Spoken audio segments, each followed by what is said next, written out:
one night observation to image the vertical tape. So once again, the main core hardware component that we use to execute this is the Allen telescope array, which is a 42 telescope array. And more recently, it has actually been receiving a recent DSP overhaul.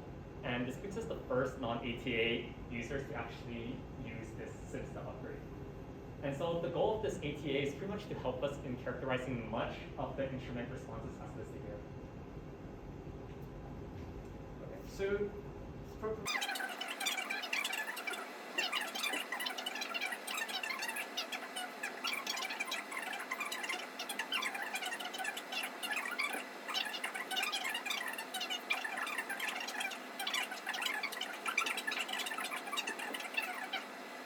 yeah, so of course there's always some unexpected outcomes when trying to observe doing the observation data. So it actually snowed for the first time in 2 months during our observation night last month.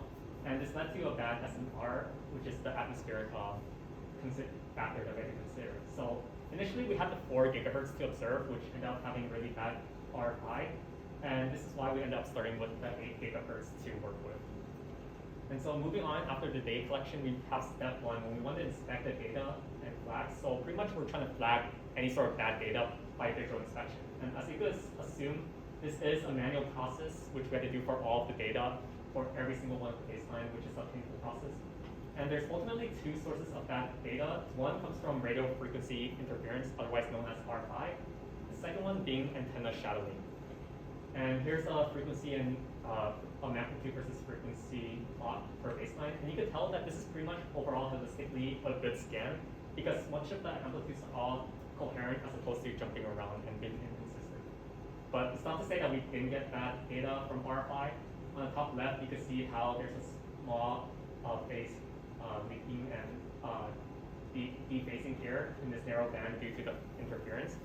On the top right, we also see an increase in the defacing as well as phase shifting from the increasing frequency. And lastly, here we see uncorrelated data overall, as we all know.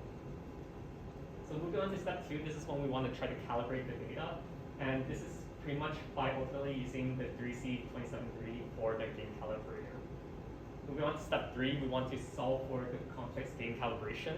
And this is ultimately by using the formula how the measured brightness is equivalent to the intrinsic brightness via the mystery function, which is dependent on multiple factors, real-time factors. And of course, the mystery function is ultimately known as the complex gain, which we are trying to solve for. And this is, once again, the time-varying gain response system that we're trying to solve for.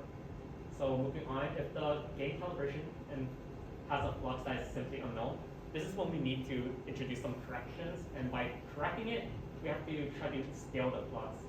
So by scaling the flux, we'll start from a correct but arbitrary flux to something that we want, which is a correct and standard flux. So here for the gain corrections, you can see that this is what we wanted, where on the right, you see the phase pretty much being zeroed out, which is what we were aiming for.